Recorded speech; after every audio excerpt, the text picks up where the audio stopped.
Welcome to a new day of international events coverage. I'm Carl Azus at the CNN Center. First up, the World Health Organization, part of the United Nations, has a new warning out about air pollution.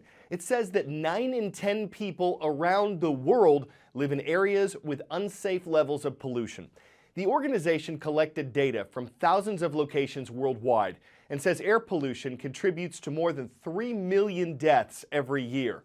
Poor air quality is one reason why you see people wearing face masks in some Chinese cities. Pollution in China is said to factor into more deaths per year than in any other country. But India also has a high death toll, blamed on air pollution, followed by Russia.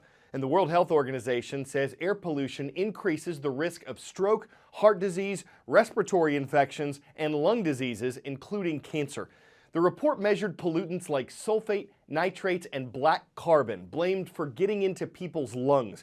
It said that the vast majority of air pollution-related deaths occurred in low and middle-income countries. As far as the U.S. goes, the WHO estimated that air pollution was tied to more than 38,000 deaths in 2012. Solutions. The WHO suggests cleaner forms of transportation, better management of garbage, better cooking stoves in poor countries, and more renewable energy. But it said human activity wasn't the only cause of pollution. Natural events like dust storms in areas near deserts also pollute the air. The civil war that's been tearing apart the Middle Eastern nation of Syria since 2011 shows no signs of ending soon.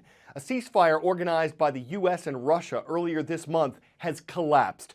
Hundreds of airstrikes hit the rebel-held city of Aleppo over the weekend. For the civilians there, food prices have shot up dramatically, and medical care and supplies are getting harder to find. Syria's war is an international crisis, and whoever wins November's U.S. presidential election will likely have to address it. Here are 3 reasons why Syria could be the biggest global headache for the next U.S. president. The big one, it's ground zero for ISIS and the launch pad for many of its terrorist attacks around the world. The world can't figure out what to do with the Syrian president. The U.S. views him as a brutal dictator who has killed hundreds of thousands of his own people and wants him out. But Iran and Russia want him in. Meanwhile, the deadlock has created the worst humanitarian crisis since the Second World War. What happens in Syria doesn't stay in Syria, and here's what I mean by that. The fault lines that have emerged from this conflict now threaten to break up the entire region along religious and ethnic lines.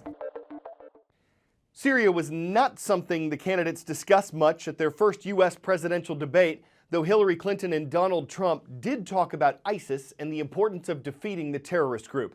More than 80 million people watched them face off on Monday night. It was the most watched debate ever. That's according to audience research info by the Nielsen Company. We don't know yet how or if this debate will impact the national polls, but John King takes a look at how they can. What does history tell us? Can a debate change a race? Can one candidate come in behind and pull out ahead? Well, let's go back and study some history. It's a tough question. How much do the polls move before and after a debate? In part, it depends on how close is the race. Is the race already baked? Is somebody already on the path to victory? Then they move less. And also depends on performance. Let's be clear, it's a debate. What was interesting about the third debate is that Obama was, in the instant polls, Obama was scored the winner. But this is the debate, if you go back and think about it, where we met Joe the plumber. John McCain tried to make the case to Senator Obama. What you want to do to Joe the plumber, and millions more like him, is have their taxes increased. So it was a good moment for John McCain. You see, he benefited by a point after that debate. A very good debate moment, good reviews for Senator McCain after that debate, but again, the race was pretty much baked. If the voters have already decided which way they're most likely going, even a strong debate sometimes doesn't get you much. 2012 is a different case, and that's why every campaign's a little different. 2012, like 2016, was a more competitive race. So let's take a look at some of the things coming in. In the first debate in 2012, the big headline was, where was this guy? The incumbent president of the United States didn't seem like he wanted to be at the first debate. If you go back and look at the clips, he seemed disinterested. He seemed a little bored, like he wanted to be somewhere else. Like he didn't think that guy, Governor Romney, belongs on the same stage as the president of the United States. I just don't know how the president could have come into office facing 23 million people out of work, rising unemployment, an economic crisis at the kitchen table, and spent his energy and passion for 2 years fighting for Obamacare instead of fighting for jobs for the American people. Guess what? Debate performance matters. Mitt Romney came up 6 points. The president went down 6 points after that first debate. A lot of conservatives came into the first debate thinking we're going to lose. They came out of the first debate thinking, hey, we got a shot. Well, there's a debate going on in the scientific community about the flu shot. When is the best time to get it? The U.S. Centers for Disease Control says getting a vaccination every year is the best protection against the flu, that it can reduce our chances of catching the flu by 50 or 60% under good circumstances.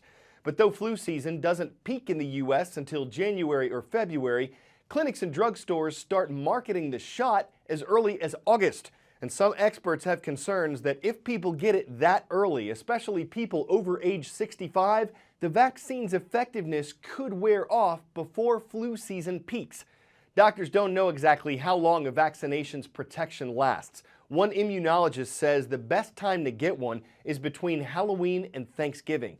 Government health officials say an earlier shot is still better than none at all. When Dr. Edwin Smith started his career in dentistry, he saw a lot. People with chronic infections, people who'd superglued their teeth back onto their gums, but it was the kids in dental pain who troubled him the most. So in 2005, Dr. Smith started Kids First Dental Services, a nonprofit that's helped more than 43,000 children. He's today's character study.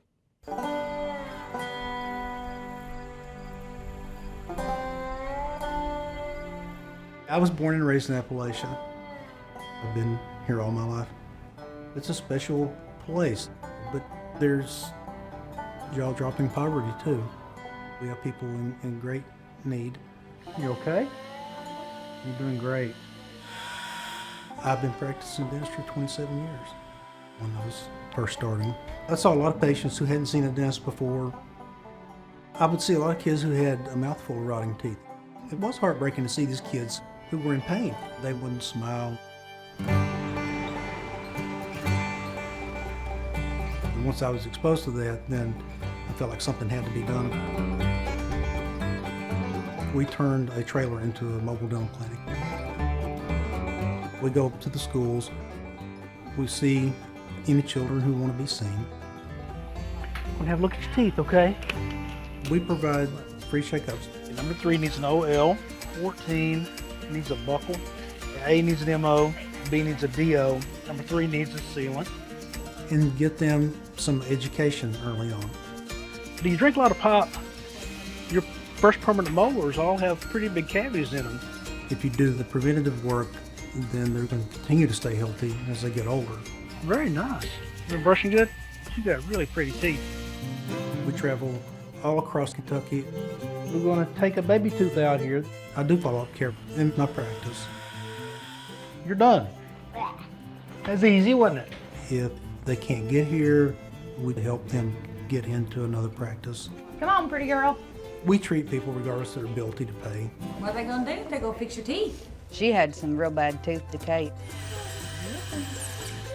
Say, we ain't got no brown smile no more, do we? You wanna look at your mouth?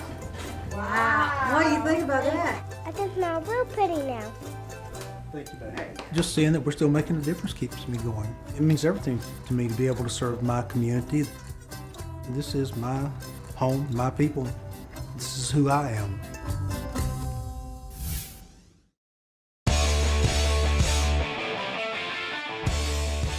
The manager of a cell phone store in California recently ordered a pizza and breadsticks for lunch. That's not what was delivered. Inside the box were packs of cash, almost $5,000 worth. She assumed it was for a bank deposit, but the pizza store didn't return her call. It took days for her to get in touch with the franchise owner. When she did, though, her reward was a year of free pizza from the restaurant and a week's paid vacation from her employer. So her honesty truly paid off in dough and pizza dough. Oh sure, someone crustier might have tried to box up the cash and take it all the way home, but there's no topping doing the right thing. It often delivers a sense of inner pizza. I'm Carl Azus, and we hope you'll order more news and puns tomorrow.